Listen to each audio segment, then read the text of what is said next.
Olá! Estamos começando mais uma edição do podcast Paparazzi de Mim. E hoje eu estou aqui com uma pessoa muito querida que eu precisei fazer uma abordagem um pouco diferente, precisei de ter uma interação com outra pessoa até chegar nela. E graças a Deus deu tudo certo e estamos aqui hoje. Vamos compartilhar a história dessa mulher guerreira, forte, apesar de tão menina, né, tão novinha, uma das mulheres mais lindas que eu conheço. A gente sempre se encontra em eventos sociais da família. Eu, na verdade, a tenho como uma prima. Para mim, ela é como se fosse uma prima, porque a gente convive desde muito cedo, mas nunca paramos para bater um papo, para ter uma conversa. E hoje a gente vai fazer isso aqui. Vocês vão conhecer comigo a história da nossa querida Adriane Oliveira. Bem-vinda, querida. Muito obrigada. Um prazer imenso ter sido convidada para esse momento muito especial. E eu creio que grandes coisas vai acontecer nesse bate-papo aqui hoje, hein? Que bom. É a nossa esperança também, né? Só para dizer, eu tinha mais ou menos, eu era adolescente, eu tinha a faixa de 14 para 15 anos, quando a Adriane entrou nas nossas vidas. E ela vai contar pra gente como é que ela chegou, tá? Ela chegou de uma forma um pouco diferente. Eu já era ali do seio familiar da vida dela. Nós somos, a gente tem um parentesco meio longe, assim, interligado por tios em comum. Então convivíamos muito juntos, né? Brincávamos muito juntos, partilhávamos de momentos na casa desses tios juntos, como é até hoje. E a gente foi crescendo e a história dessa mulher é muito reveladora, muito forte e vai marcar seu coração. E a gente quer ouvir dela agora como é que foi que ela chegou nas nossas vidas quando eu era essa adolescentezinha, de 14 para 15 anos, vendo ela chegar. Como é que foi, Adriane? Para você, Então, porque você vai se lembrar assim, né?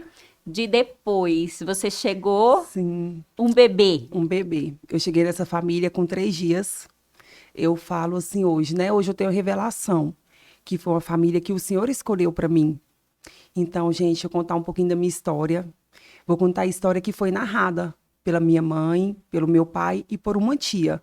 Uma tia muito preciosa para mim. Pela minha madrinha, que também, que elas foram as que intermediaram. Na verdade, foi a minha madrinha. A minha mãe, que é a minha mãe que me adotou, né? Que eu sou filha adotiva de pai e mãe. Eu sempre uso essa frase, eu sou filha adotiva de pai e de mãe. A minha madrinha, ela trabalhava em um hospital. E antes que gerasse esse desejo no coração da minha mãe passou uma fase muito difícil. Ela perdeu uma filha, ainda criança, uma doença, e ela queria ter mais filho, ela não poderia engravidar. E o Senhor no seu trabalhar, né? Porque isso é o trabalhar do Senhor, o alinhar do Senhor. A minha madrinha trabalhava num hospital e uma mulher apareceu lá e ela não queria ter um filho. Ela não teria, ela não tinha, na verdade, ela não tinha condições. Então, o que eu sei, eu tenho um irmão mais velho e quando ela foi para o hospital, a minha madrinha organizou para que a minha mãe me adotasse. Então, assim, minha mãe me conta para eu entender como a história dela era difícil, que ela deixava esse menino com as enfermeiras quando terminava o plantão e ele ia para a casa delas. E no outro dia trazia e assim foi até completar os 3 dias. No terceiro dia da alta médica, né, a minha tia Cida e a minha madrinha, elas me pegaram no colo dessa mulher e me levaram até a minha mãe. A minha mãe não participou desse momento, porque a mulher, nós não sabemos ao certo se ela é de Goiânia, cremos que ela é daqui de Goiânia, sim. Minha mãe ficou meio receosa, vai com essa mulher me ver, encontrasse com a minha mãe, tipo assim, né, e quisesse novamente, arrependesse. Então, para mim foi assim, eu demorei para descobrir, minha mãe me contava quando eu tinha até 5 anos de idade. E aí o meu avô pediu para ela não contar, ele não queria que ela continuasse contando essa história.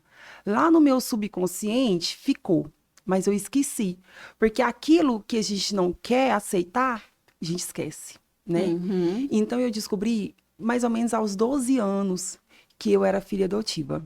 E como foi, Adriane, esse momento para você? Porque, assim, para nós que estávamos de fora, é, foi uma... A gente tinha a sensação de que você tinha chegado de presente. A gente vinha de uma família de uma renda familiar muito baixa, nós éramos ali de um bairro muito, né, de um bairro pobre, um bairro onde a gente necessitava de muitas coisas. E eu lembro, sim, que a sua mãe adotiva, ela perdeu a filha, né, num episódio era uma menina, uma criança que brincava comigo. E ela tinha ali, brincava com a gente, e de repente ela teve uma queda. Ela teve Isso. uma queda, eu acho que de uma bicicleta, e nós acompanhamos todo o sofrimento, porque daquela queda surgiu ali uma feridinha que se transformou num tumor maligno, Sim. né? E foram assim.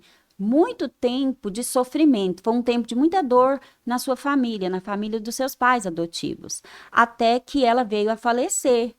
E para nós, a sua chegada foi como se tivéssemos ganhado uma boneca nova, né? Na nossa infantilidade, né? Porque uma pessoa aos 14 anos, na época, ainda era uma menina de rua, de brincar de rua. Então, para nós, tinha chegado uma boneca de presente para aquela família, né? Porque a Núbia tinha ido embora. E quando você descobriu aos 12 anos, qual foi a história que te contaram? A história que me contaram foi essa, que dessa mulher, né, que ela não queria permanecer, não queria cuidar, não tinha condições financeiras para cuidar, e minha mãe falou que Deus deu um presente para ela. E foi isso mesmo. Ela falou que no momento que ela mais precisava, o Senhor deu um presente para ela.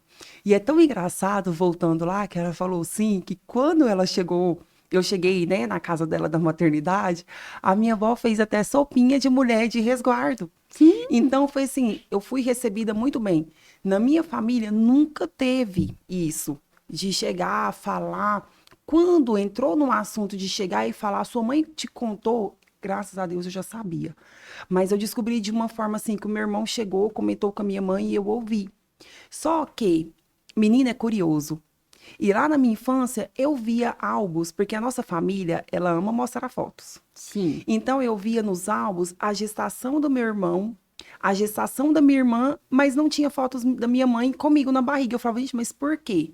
Mas eu nunca perguntei. Passava. Porque você tem um irmão, né? Sim, Que é filho biológico dos seus pais. sim, eu tenho um irmão que é o do meio, né? A Nubia era a mais velha, meu irmão do meio e eu sou a mais nova. Então eu descobri aos 12 anos. Gente, foi fácil? Não. Revoltei. Eu tomei raiva da minha mãe, tanto da mulher que me gerou, quanto da minha mãe, do meu pai. Para eles foi um momento muito difícil. Eu creio que eles viveram um momento de dor novamente. Porque eu revoltei e, assim, além da revolta, eu fiquei doente. Eu fiquei muito doente psicologicamente, mas até chegar que era psicológico, minha mãe sofreu muito porque eu tinha dores no corpo inteiro. Minha mãe vivia me levando para hospitais, eu tinha muita crise de ansiedade e ela não entendia. Até que um médico do plantão, que sempre eu estava lá, era recorrente, ele chegou para minha mãe e falou assim: essa doença da sua filha não é física, a doença da sua filha é psicológica. Aí ele perguntou para minha mãe se tinha acontecido alguma coisa. Aí minha mãe foi e falou: sim, ela descobriu agora que é filha adotiva, enfim. Comecei o tratamento, comecei as terapias, comecei com medicação, mas foi difícil para eu aceitar. Eu lembro como se fosse hoje, no dia que a minha mãe sentou comigo, foi num domingo. Ela sentou, porque até ela chegar a sentar e conversar comigo, eu falava para ela que ela não era minha mãe, que ela não tinha o direito de conversar comigo, que ela não poderia colocar a mão em mim, que meu pai não era meu pai. Então, assim, eles sofreram muito. E no domingo, minha mãe pegou, chamou meu pai, sentou eu, ela e meu pai, e ela foi me contar a história. E o alinhar de Jesus é tão lindo que eu pareço muito com meu pai. Eu até Muito, brinco, eu falo, será que é por muito. causa da cor? Eu pareço muito com meu pai. E eu falava assim, pai, me fala, o senhor é meu pai? É porque a mulher, o senhor conheceu essa mulher e o senhor engravidou ela? Não, Adriane. Eu falo, pai, não tem lógica. Porque se a gente for olhar as fotos das minhas primas do lado do meu pai, nós parecemos muito. Mas eu creio que é o alinhar do Senhor. O Senhor, ele faz todas as coisas. Uhum. Então, assim, demorei. Demorei muito para aceitar. Aos 15 anos, uma amiga maravilhosa, a Letícia, me apresentou Jesus. Foi onde virou a chave da minha vida. Porque eu pude entender que Deus me ama. Antes da minha família me amar, ele me amou primeiro. E hoje eu vejo a minha história, que eu ainda vou compartilhar para vocês até o fim, e eu vejo que o Senhor que me colocou nessa família, o Senhor que alinhou tudo. Porque às vezes eu paro e penso, eu falo, Senhor, o que seria de mim se eu não tivesse chegado na família Monteiro? O que seria de mim? Eu tinha um destino totalmente, por mais que eu vivi muitas coisas, mas um destino totalmente Incerto. incerto. Eu estaria numa família totalmente disfuncional, ou se eu tivesse nessa família, né? Porque ela não queria, então com certeza ela não iria me levar para casa. Eu poderia estar num abrigo, passar 1 ano, 2, 15 anos eu nesse abrigo, e a gente sabe que quanto maior a idade, o risco da pessoa te levar para casa vai diminuindo, a chance, né, de te levar para casa vai diminuindo.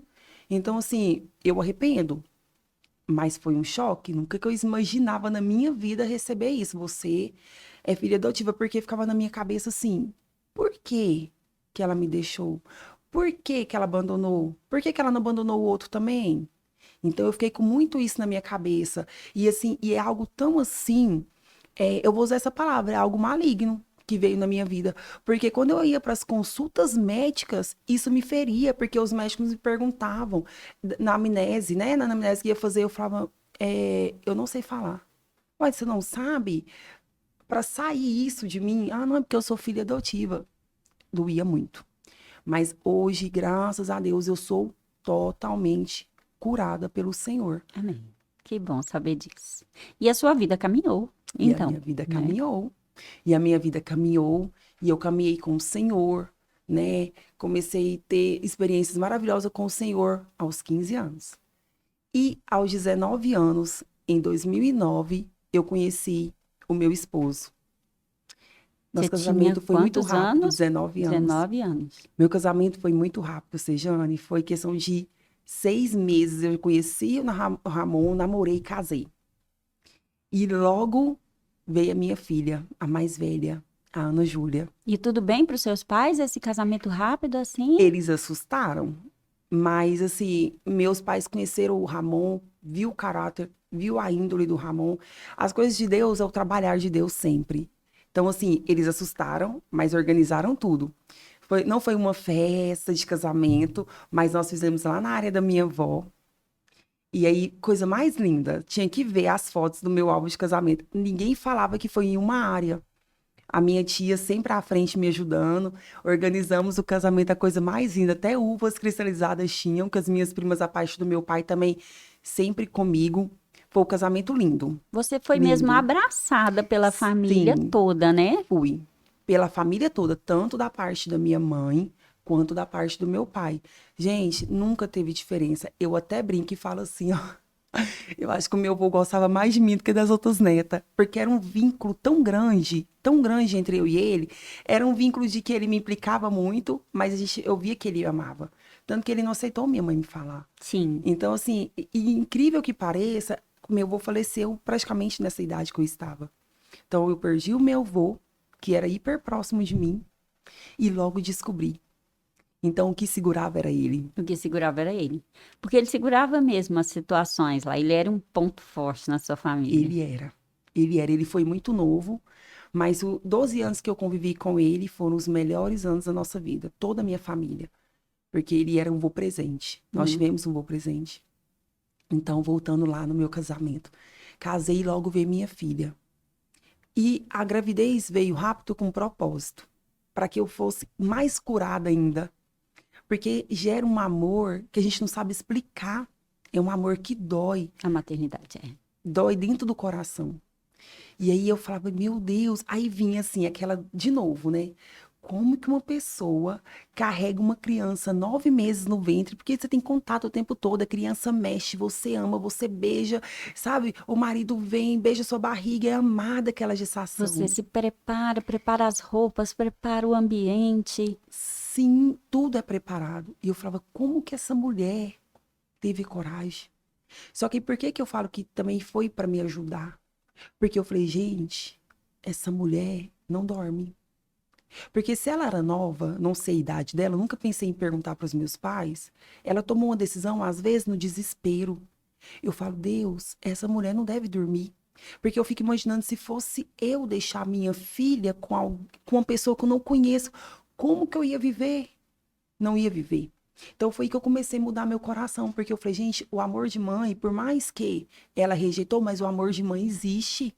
Não tem como não existir o amor de mãe. Então eu fiquei com isso na minha cabeça. Aí Deus foi trabalhando. Foi trabalhando. Aí eu tive a Ana Júlia. Hoje a Ana Júlia tem 13 anos. 13 anos. E 5 anos depois, eu tive a Ana Elisa, que é a minha filha mais nova, que hoje ela tem 8 anos. Casamento é bênção. Eu falo isso para todos. Casamento é bênção. A palavra do Senhor diz, né? Lá no princípio, lá em Gênesis, onde o Senhor criou todas as coisas, ele criou a mulher. Então, o casamento, ele é um dos primeiros ministérios do Senhor. Casamento é bom, mas eu passei muitas fases difíceis. Eu casei muito nova, eu não tinha maturidade. Já tinha uma filha que veio rápido. Já tinha uma filha que veio rápido e quando eu descobri que eu estava grávida, foi um pac. Meu Deus, e agora? Eu falava para minha mãe assim, mãe, e agora? Eu acabei de casar, não me adaptei com o casamento e já veio um filho, o que vai ser de mim? Eu fiquei assim. E ela falava, calma, quando ela tiver 3, 4 anos, você vai ver que vai tudo normalizar. Essa primeira idade é difícil, requer muito. Eu chorava, mas quando ela nasceu, eu falava, Deus, me perdoa pelo desespero, né? No início eu falava, meu Deus, e agora? Foi a melhor coisa da minha vida, foi minha filha. E eu orava, eu falava, Deus, me manda uma menina e veio. Sério? Eu orava pra Ana Júlia ser menina. Por mais que quando eu descobri eu pensava que era menino, mas eu orava, Deus, eu quero uma menina. Eu brinco, eu falo que eu sou a mãe que não sente o que é o filho. Porque nas 2 gestações eu colocava nome de menino. E Jesus me deu 2 meninas lindas.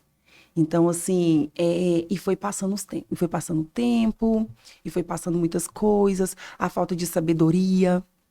Meu esposo entrou numa empresa e logo ele subiu de cargo e ele teve que trabalhar em uma outra cidade. O que uma mulher sábia faz? A mulher sábia, ela acompanha o esposo. Sim. Você trabalhava nessa época? Não, Ele eu ficava não com as trabalhava e ficava em meninas? casa com as meninas e não acompanhei meu esposo. Oh, era fácil você ter ido com ele, né? Porque não tinha um vínculo que te segurasse. Não. Vocês eram família apenas. Sim, só que eu não tinha esse discernimento, porque eu ainda olhava para minha família como a minha mãe. A minha família era minha mãe e meu pai. Eu estava casada, mas a minha família era minha mãe e meu pai.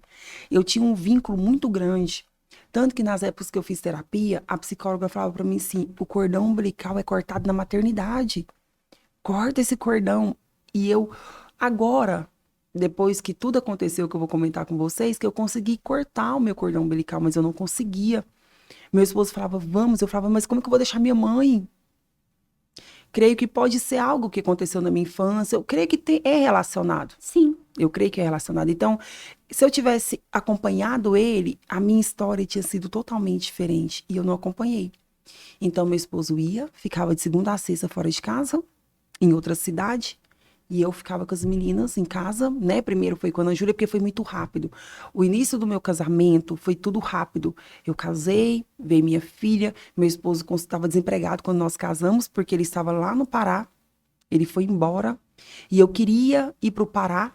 E meu pai falava, filha minha, não sai de casa se não casar. Eu vou lembrando das coisas, porque é muita coisa. Minha vida aconteceu muita coisa. Em 34 anos, muita coisa eu vivi. Então, assim, meu pai falava isso pra mim. E eu, ai, pai, então tá, então eu vou casar. Por isso também foi muito rápido. E eu fiquei assim, meu Deus, porque eu sempre tive isso. Quando as pessoas iam, eu sofria muito. Namoro, amizade, eu sofria muito. E aí, quando ele foi, eu falei, mais um abandono. Veio na minha cabeça, mais um abandono. E agora? Então, foi muito rápido. Então, eu casei, tive a minha filha, meu marido entrou no emprego aqui em Goiânia, logo ele subiu de cargo e logo ele começou a trabalhar fora. Eu não fui sábia. Porque a palavra do Senhor diz que quando o homem casa, o homem e a mulher casa, eles deixam os pais. Sim. Veja, E eu não mãe. deixei. Eu não Pra deixei. se tornar uma só carne. Sim. E foi acontecendo várias coisas, né? E aí, tive a Annalisa logo veio. Foi uma maternidade muito difícil pra mim. Porque a Annelisa era um bebê muito chorão, e eu sozinha, meu esposo viajando, e eu sozinha com essas meninas na minha casa. Mas tudo passa.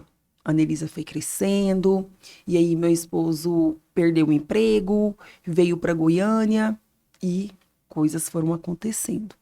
E é engraçado, gente, quando você casa, é o seu marido, é as suas filhas, É a sua é a família. sua família. Se seu marido vai para qualquer lugar, vai com seu marido. Não fique e deixe ele ir, não existe. Porque brechas são abertas. Sim, com certeza. Quando meu esposo perdeu o emprego e voltou para casa, tipo assim, cadê a liberdade? Tudo mudou. Porque aí eu tinha um marido que estava na minha casa todos os dias. Mudou Mudou toda a todas. rotina, mudou. Sim, mudou toda a rotina, porque eu tinha só as meninas, então eu ia muito para minha mãe. Aí eu virei a dona de casa. Virei a dona de casa. Então, 5 anos depois, ele viajando, porque foi muito rápido. Quando ele voltou, aí começou as crises. Uma crise, duas crises, os erros, outros erros. E onde chegou no momento mais difícil da minha vida, onde eu falei, eu não aguento mais. Estava. E o Deus que você conheceu? O Deus que eu conheci, eu só conheci de ouvir falar. Só de ouvir falar. Eu nunca tinha experimentado realmente o que eu experimentei hoje. Nunca, Sejane, nunca, nunca, nunca. E aí uma crise foi indo em setembro, não esqueço. Em setembro de 2022, a minha vida desmoronou. Muitas coisas aconteceram. Estávamos num ano de pandemia, Sim, no ano em que o Senhor, né? Eu falo que é o Senhor mesmo, porque que o Senhor falou isso comigo. O Senhor, ele marca a data pra gente nascer e é ele que marca a data que nós vamos. O Senhor levou o meu padrinho e eu sem foi uma chão. sucessão de perdas na sua Sim, família. uma sucessão. E perdas tanto emocionais que meu marido foi, quando meu marido foi embora, Vocês se se separaram, separaram. decidiram-se. Ele pegou as coisas dele e foi embora para casa dos pais dele. Então meu marido pegou tudo, eu falei para ele, não quero mais. Basta. Porque nós temos a ilusão que a felicidade está em ser livre. Infelizmente, o ser humano, o casal, quando ele está passando uma crise no seu casamento muito difícil, ele tem na cabeça dele que ele vai ser feliz se ele separar. A separação é a felicidade. Porque todo problema está ali no contato. Todo né? problema está É ali no muito contato. difícil fazer um alinhamento no contato, crer nas promessas de Deus, dar aquele contato, Sim. né? Porque é muito mais fácil ir embora. Sim, é muito mais fácil eu abrir mão e largar tudo. A gente acha que abrir mão e largar tudo é fácil. Mas hoje eu venho aqui para falar, não é. O divórcio, ele é é a pior decisão que um ser humano pode tomar. A gente acha que é a melhor. No momento que você tá ali no calor da emoção, várias coisas acontecendo, você acha, não, esse é o melhor. Mas esse não é o melhor. Você chegou a se Eu divorciar me do Ramon. divorciei. Então ele saiu de casa em setembro. Logo eu perdi meu padrinho. Logo as minhas filhas testaram positivo. E foi assim, ó, um atrás do outro. Sucessões Covid foi Sim. ali passeando, tateando a sua família, Sim. né? E trazendo perdas E ali. trazendo perdas. Além E da perda do além da marido. perda do marido. E eu achava que estava tudo lindo. Primeira coisa, trabalhar. Eu trabalhava 12 horas por dia. Você é da área da saúde, Eu sou né, da área amiga? da saúde. Então, eu aproveitei a pandemia e fui pegando serviço, serviço, serviço. Por quê? O provedor da minha casa tinha saído. Então, agora era eu e minhas filhas. E o divórcio, ele leva... Eu uso sempre essa frase. Sempre que eu tenho a oportunidade de dar meu testemunho, eu falo isso. O divórcio, ele leva o seu emocional, a sua vida financeira. Tudo que ele puder tirar, ele tira. Porque eu perdi o meu emocional. Eu perdi a estrutura familiar. Eu perdi uma casa, que era a casa dos meus sonhos. Eu perdi um carro. Então eu não tinha nada. Eu não tinha um lar. Eu não tinha saúde emocional. Eu não tinha nada. Eu foquei em trabalhar. Eu trabalhava o tempo todo, domingo, feriado, porque onde eu trabalhava, se a gente trabalhasse nos dias de feriados, de domingo, nós ganhávamos o extra. Minhas filhas abandonadas. Abandonada. As meninas com Covid. Aí eu fiquei 7 dias de isolamento com elas, Olha para vocês entenderem o que é a cabeça está, os olhos está fechado, a venda. Você está naquele tumulto de situação, você não pensa. Com 7 dias, eu repeti o teste, meu teste deu negativo. Voltei a trabalhar. Eu não tinha que ter voltado a trabalhar. Porque eu tinha meu pai e minha mãe do grupo de risco, 2 crianças dentro da minha casa, 2 crianças, a Nelisa era pequenininha. Meu pai e minha mãe fazia comida, meu pai deixava a comida do lado de fora, batia na porta, saía correndo e as meninas sozinhas. Isso é algo que hoje ainda dói dentro de mim, só de falar meu coração dói. Porque eu não tinha que ter voltado, que eu perdesse emprego, mas eu tinha que ter ficado com as minhas filhas. Mas a doença, ela deixou todo mundo perdido, desorientado. Nós ficamos perdidos naquela doença, nós não conhecíamos a doença. Então, assim, eu Nenhum de abandonei. nós, né? Nenhum de nós. Eu abandonei minhas filhas dentro de casa, fechadas, Cuidadas pela sua mãe, indo até a porta, entregando a comida. a comida. E elas 2 sozinhas. E as 2 sozinhas. E quando eu chegava do serviço, porque na minha cabeça estava assim, ó, eu não posso adoecer, eu preciso cuidar da minha mãe. Eu me trancava no quarto e elas ficavam do lado de fora. Aí outra coisa que me marcou nisso. Aí a Nelisa batia na porta e falava, mamãe, eu só queria um abraço. Gente, que eu morresse. Que eu morresse ali, mas eu tinha que sair e cuidar das minhas filhas. Eu não saí para cuidar das minhas filhas. Vocês conversavam entre paredes, entre Sim, portas? que falta de sabedoria. Mas o medo de contaminar meus pais, o medo de pegar atestado e não ir trabalhar, era o medo. A palavra é essa. O medo, ele nos cercou nessa pandemia. E foi passando dias, as minhas filhas lá naquele ambiente, porque eu já não tinha minha casa. Quase que cativas. Sim. Fui morar num barracão que hoje eu lembro, era um barracão que ele tinha uma nuvem preta. Eu não entendia, eu falava, gente, essa casa é estranha. Eu não me sentia bem lá. Uma casa suja, por mais que eu organizava, mas a minha casa era suja. E aí meu pai e minha mãe, eles construíram 2 barracão no fundo da casa deles. E aí eu falei, pai, eu não quero continuar aqui onde eu estou. Meu pai pediu, né, para que as pessoas saíssem. E eu fui para lá. Fui morar lá. Resolveu? Não resolveu nada.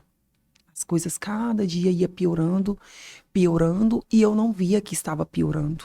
E sabe qual a nossa visão de fora? De incredulidade. Porque eu sempre te vi como uma pessoa muito forte, né? Você sempre muito altiva, e com as meninas do lado, com o Ramon. E quando nós ficamos sabendo, assim, da situação da separação de vocês, também foi um choque para nós. Porque vocês pareciam uma família muito perfeita, né? Mas não imaginávamos nunca que vocês tivessem passado, que você tivesse passado por essa situação, principalmente com as meninas. Sim. De uma menina que veio para a família e foi recebida com tanto carinho, com tanto conforto, chegar a um ponto onde você conversa com a sua filha te pede um abraço e você, no desconhecimento daquilo que ninguém conhecia, que era a pandemia, negando isso a ela por conta de ter que prover coisas Sim. que elas não estavam precisando. Não. Elas estavam precisando de um abraço. De um abraço. De um abraço somente. E passaram dias e as coisas foram piorando, mas para mim não estava piorando. Para mim eu estava ótima, vivendo no melhor momento da minha vida. Eu era mulher feliz, eu era mulher livre, que eu poderia ir onde eu quisesse. Eu e o Ramon não conversávamos. Se trocássemos alguma ligação, já era ofensa.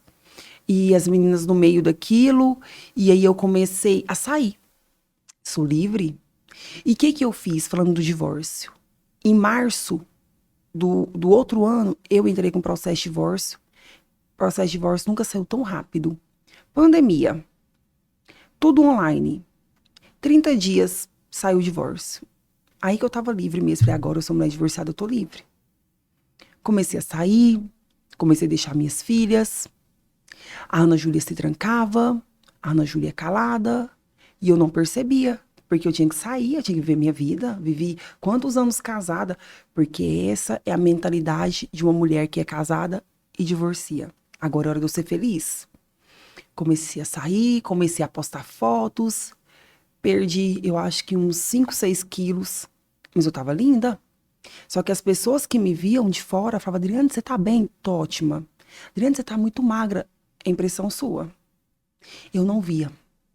E quando eu acordei e vi tudo que eu tinha feito, foi um baque na minha vida. Você chegou a se relacionar com outras pessoas? Sim. Eu cheguei a relacionar com outras pessoas. Relacionei com uma pessoa onde eu obrigava as minhas filhas a gostar. E elas não gostavam. E o que eu fazia? Ana Júlia, para você sair para os melhores lugares, você tem que aceitar. Você tem que aceitar ele. Eu falava isso, eu coloquei isso na mente dela. Ela falava, mãe, mas eu não me sinto bem. Você não tá vendo que eu tô viajando para os melhores lugares? Você não está vendo que eu tô feliz? Só que a felicidade, ela acaba até o momento que você entra para dentro da sua casa, deita na sua cama e coloca a cabeça no travesseiro. Porque nesse momento você vê o vazio. Você vê que é tudo mentira. Mas aí vem vozes. Você é feliz, você tá na melhor fase da sua vida. Pra que ficar assim? Ô, levanta daí. No auge do seu trabalho. Você tá no auge do seu Você tem um trabalho. namorado que te leva pra passear, que Sim. te oferece grandes coisas. Sim, mas quando você para e pensa, não tem nada de grandes coisas. Não, gente, não tem. Uma pessoa que não tinha nada a ver comigo, nada a ver. Não vou entrar em detalhes, mas é uma pessoa que não tinha nada a ver. Que quando tudo passou, chegaram em mim e falavam assim, você não tinha vergonha de sair na rua com essa pessoa? Nada a ver, nada a ver. Sabe? E as pessoas falavam pra mim assim, olha pro seu marido. O seu marido é um homem lindo. O que você tá fazendo? Eu falava, gente, eu tô feliz. Eu não tô pedindo opinião de ninguém. Eu afastei de todos da minha família. Eu não ia mais em lugar nenhum da minha família. Eu não conversava com mais ninguém da minha família. Por quê que eu fiz isso? Porque lá dentro de mim eu falava, gente, eu não tenho que estar andando com mulheres casadas. Eu sou uma mulher divorciada. Aconteceu situação desagradável de um homem que era amigo de dentro da minha casa mandar mensagem. Aí nesse dia eu falei, meu Deus, peraí. Eu tenho que ficar quietinha na minha mesmo. Eu não tenho mais que conviver. E onde estava Deus? Na minha vida ele não estava. Porque eu não ia para a igreja, eu não orava, eu não buscava. Eu queria viver, eu queria ser feliz. E num belo dia, o Senhor começou a trabalhar. Porque é o Senhor que trabalha, Sejane. Sim. O trabalhar de Deus é lindo, ele é sutil. Ele não me invade. Deus, ele não invade. Ele traz pessoas, ele é sutil, ele vai vindo devagar. Ana Júlia adoeceu. Uma menina alegre, uma menina cheia de vida. Acabou, não tinha isso mais. Era uma menina triste, uma menina que não conversava, uma menina que só usava preto, roupas largas, blusão, capuz. Então, assim, eu fui perdendo a minha filha, só que eu não via que eu tava perdendo a minha filha. Nós não tinha diálogo. A Anelisa, uma menina que ficava sozinha, em casa, eu saía, deixava elas. E quando eu fui ver, num belo dia, a Ana Júlia entrou dentro eu entrei no carro com a Ana Júlia pra gente sair, e ela mexeu o braço. A minha filha começou com automutilação. Automutilação. E eu fiquei desesperada. Mas tá tudo bem. Procurei psiquiatra, falei, não, eu vou conseguir ajudar minha filha. Levei ela ao psiquiatra, começamos o tratamento. Foi um tratamento fácil? Não, mas eu demorei. Eu achava cartas dela e Deus trabalhando, e Deus cuidando da minha filha, e Deus cuidando de mim, Deus cuidando da Anelisa. Aí num belo dia que eu recebi o diagnóstico seguinte, mãe, nós vamos ter que internar a sua filha. Chegou a esse ponto? Chegou a esse ponto. Um dia, lembrando aqui, ela tomou vários comprimidos para tentar suicídio, porque ela estava começando a medicação. Eu fiquei desesperada. Eu saí com essa menina louca na rua e falei, Deus, me ajuda. Nessa hora a gente lembra do Senhor. Nessa hora eu lembro. Falei, Deus, me ajuda. E eu comecei a procurar clínicas de psiquiatria. É complicado achar clínicas por conta da idade. Ela tinha 12 anos na época, quando tudo começou. E eu falei, Deus, me ajuda. Fui parar lá no Vassili Shukri com a menina. Onde eu fui chegar, ela tinha plano, mas ninguém atendia. E aquele ali foi um choque de realidade, que eu não conhecia o Vassili Shukri. Cheguei lá, a médica consultou ela pra mim, deu uma medicação pra ela acalmar. E aí ela falou pra mim assim, mãe, o lugar dela não é aqui. E eu fui procurando e falava, Senhor, me ajuda. Eu achei uma clínica chamada Asmigo. Foi que me ajudou. E lá na Asmigo eles falaram pra mim, nós vamos ter que internar sua filha. Eu falei, não, minha filha não vai internar. E eu vivendo aquela loucura, não poderia sair do emprego, porque era minha renda. O meu esposo pagava pensão, mas não era tão alta. Então eu tinha que trabalhar. E a minha mãe levava ela para as terapias. E eu falei, doutora, não tem alguma forma da gente fazer para interná-la sem ela ficar aqui? Porque precisava de uma acompanhante. A acompanhante era eu. Minha mãe não poderia parar a vida dela. Minha mãe, ela estava tão desgastada, porque a Ana Júlia não queria ficar na casa dela durante o dia, quando eu trabalhava. Minha mãe ia 10, 15 vezes lá em casa, porque ela tinha que ser monitorada. Ela era monitorada na escola. Ela pegava o apontador, desparafusava e usava aquele estiletezinho do apontador para se automutilar. Era o braço, era a perna. E ela pesquisava como cometer suicídio. Ela tinha uma lista de anotações. Ela escrevia cartas falando que queria morrer. Então, muitas coisas foram acontecendo ali. Até que num dia eu ouvi dessa pessoa que eu estava relacionando: interna essa menina. Na hora Jesus falou no meu coração: ele não é o pai dela. Ele não é o pai. Interna essa menina, né? Não é a nossa menina. Essa menina. Ele não é o pai. Nessa frase, eu abri a minha visão ali, na hora.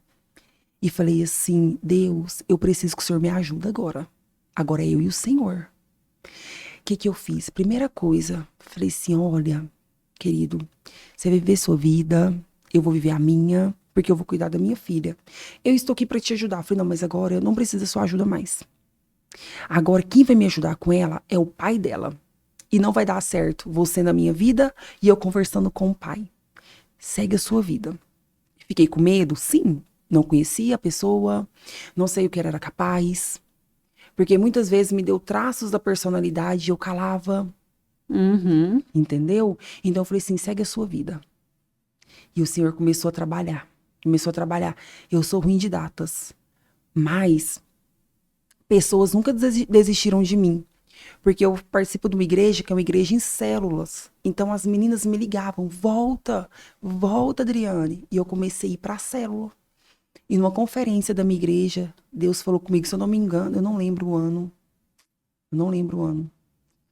Eu voltei, né? Peraí, vamos voltar lá. Eu falei que foi em 2022, foi em 2020 que foi o ano da pandemia, Sim, correto? 2020. Então foi em 2022, na Holy Fest de 2022, fiz a minha inscrição e da Ana Júlia.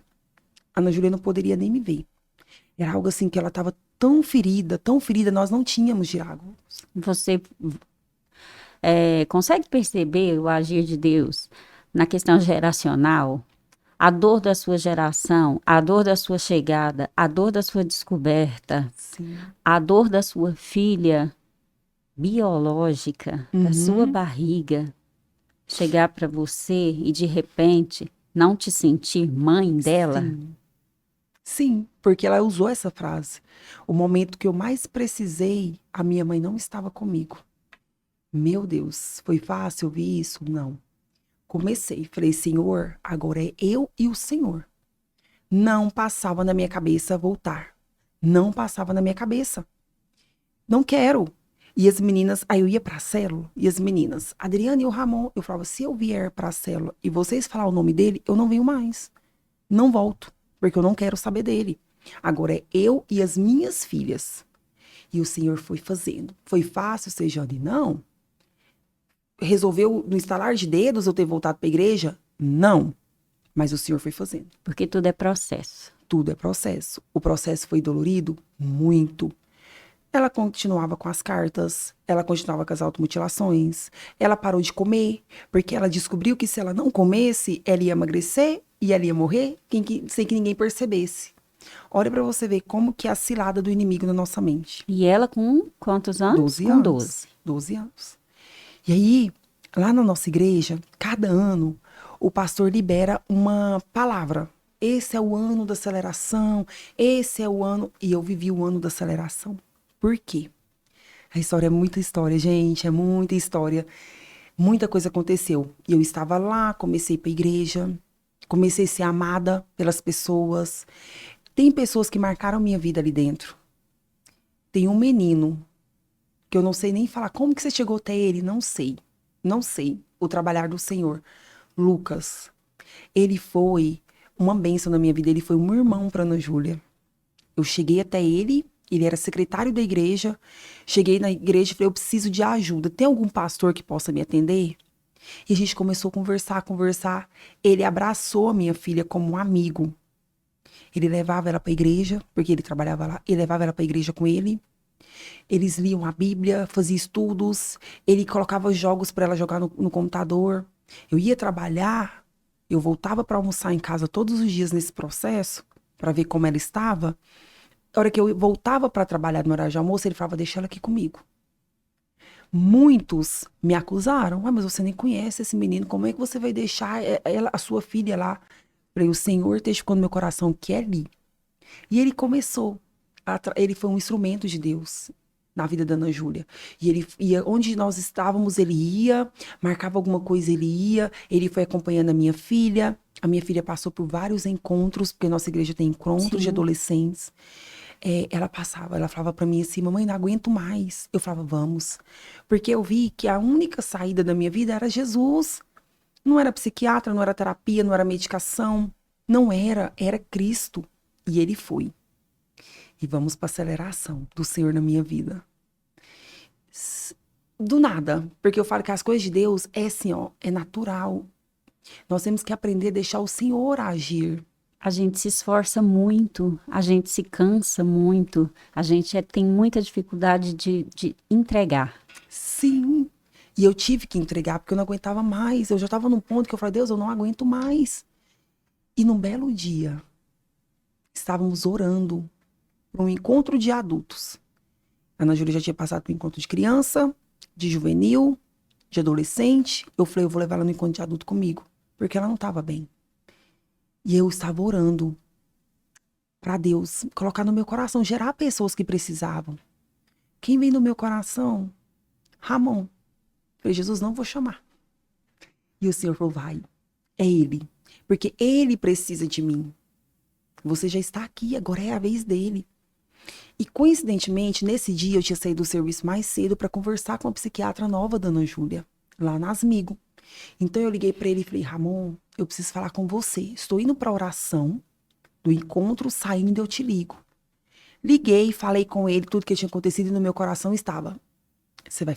E aí? Que hora que é o convite? E eu falei, Senhor, mas eu não sei o que eu tenho que falar. E o Senhor deu as palavras. Eu virei para ele e falei assim, Ramon, como está a sua vida com o Senhor? Ele engasgou, calou. Ele falou assim, eu não tenho mais vida com o Senhor. Eu falei, pois é, Ramon, Deus mandou te fazer um convite, mas foi Deus, não foi eu. Porque por mim você nem vai. Mas Deus pediu para eu te convidar para o encontro. Como assim? Falei, pensa e me avisa. Então tá, tchau, é só isso que eu tenho pra te falar. Tchau. Se eu não me engano, acho que era na segunda-feira. Aí na quarta-feira eu liguei pra ele e falei assim, Ramon, amanhã é o último dia, na quinta. Você vai ou não? Ai, não sei. Falei, não, então eu vou fazer o seguinte, eu vou fazer sua inscrição e você vai. Porque Deus estava me incomodando. Fiz a inscrição e vi. E ele foi. Tinha 2 anos que eu e o Ramon não se via. Tinha 2 anos que um queria matar o outro. O Ramon que comprou um revólver pra me matar.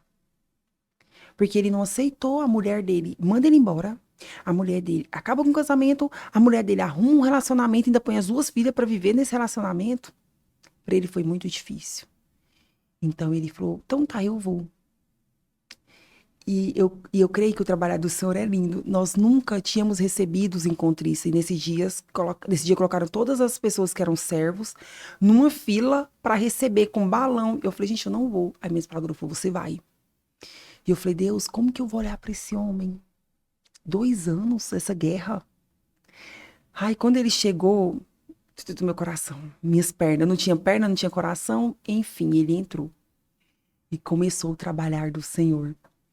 Hoje eu fico lembrando, eu fico sorrindo, porque o perfume dele exalava dentro da capela. A gente chama de capela, que é o lugar da oração. Exalava o perfume do Ramon. Mas eu não queria voltar com o Ramon. Eu convidei ele porque Deus queria trabalhar na vida dele. E foi, passou a sexta-feira à noite, passou o sábado. Tem uma palavra que chama cura da alma. Nessa hora o Senhor me pegou. E o Senhor começou a ministrar no meu coração. E eu senti que algo me impulsionou. A Ana Júlia sempre do meu lado no encontro, eu só peguei na mão dela e fui até ele. Quando eu cheguei lá, eu só falei pra ele, Ramon, me perdoa por tudo que eu te causei.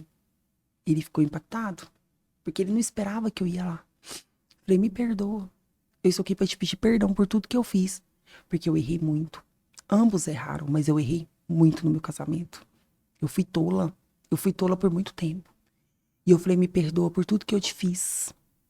E aí a gente começou a conversar e o Senhor começou a agir.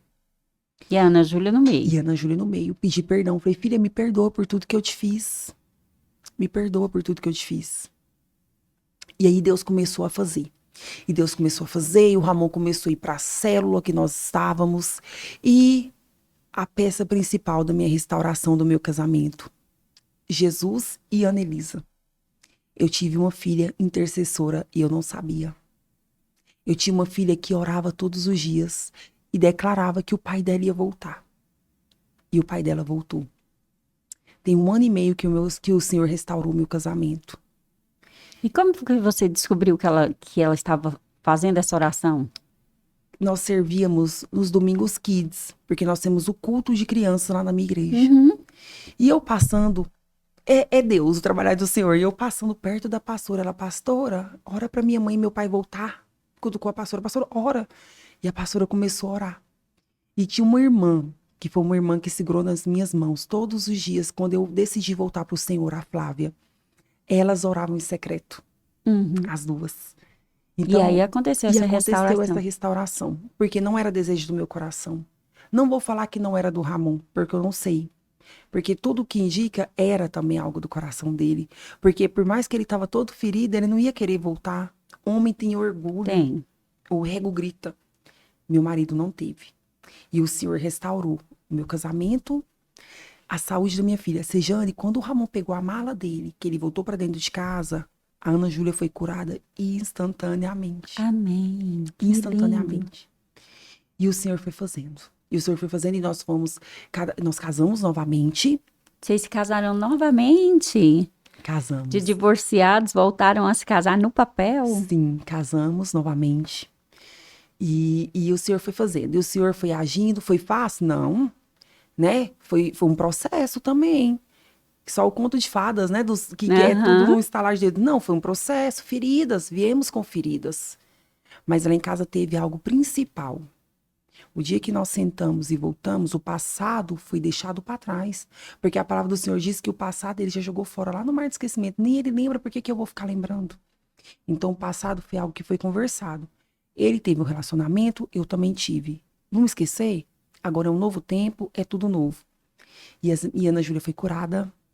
E hoje nós temos um ministério lindo. O Senhor nos entregou vidas. Hoje eu estou à frente de liderança com criança.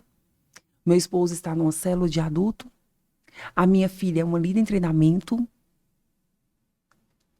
Na última quarta-feira, ela foi escolhida para falar na célula.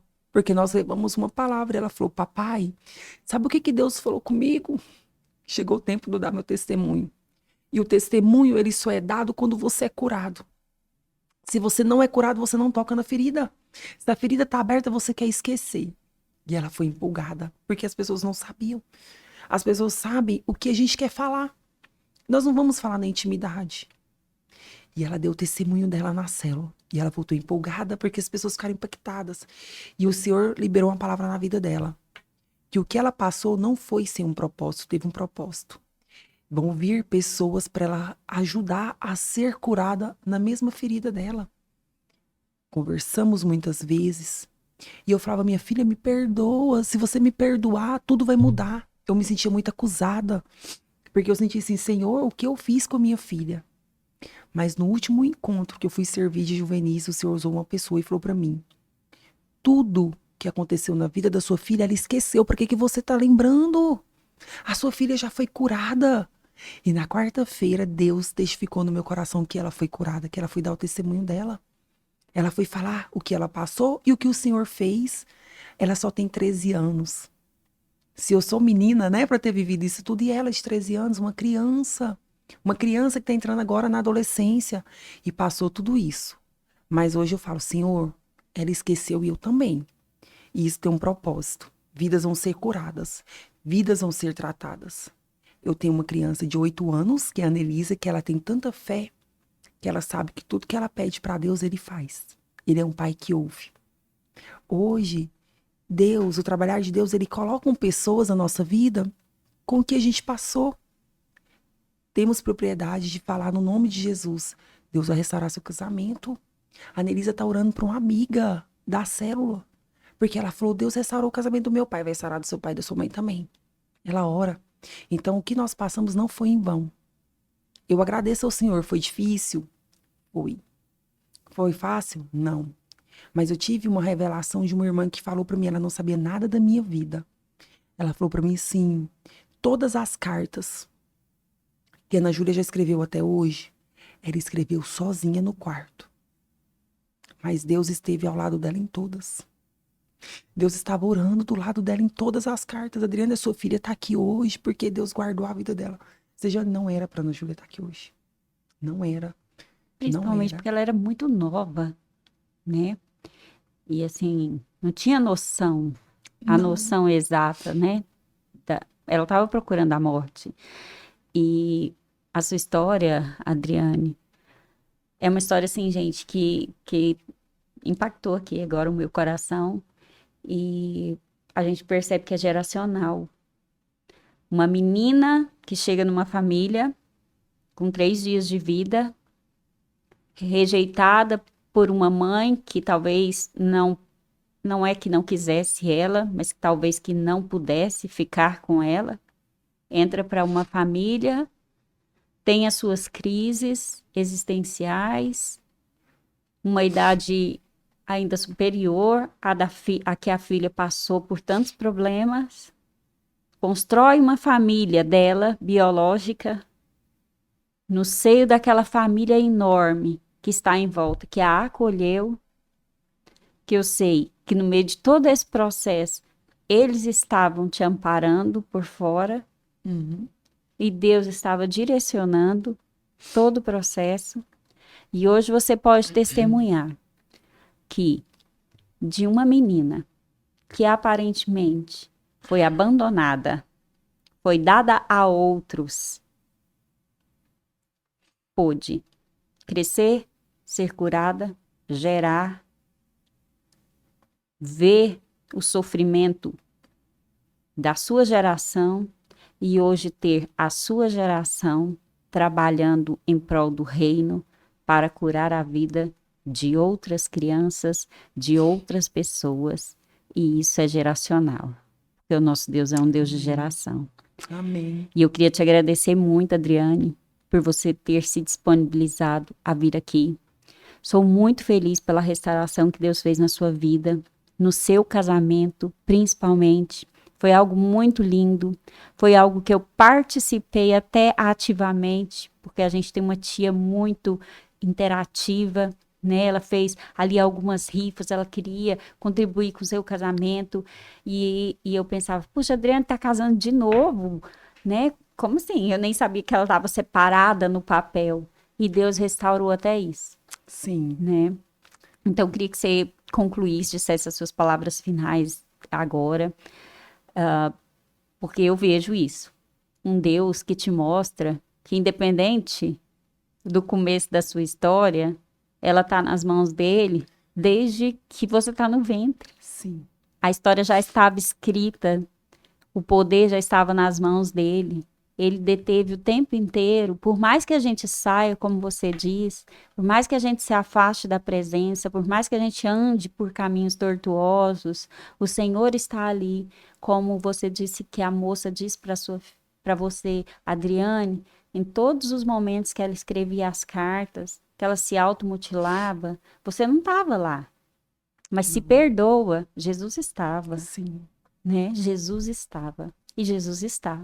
E Viu, Jesus Adriane? está. E Jesus está. Amém. E é por isso que você está aqui com a gente hoje. Sim. Então, eu queria que você dissesse as suas palavras finais, né, desse momento, onde você pôde contar para a gente um pouquinho da sua história, para a gente agradecer ao Senhor por esse momento. Sim.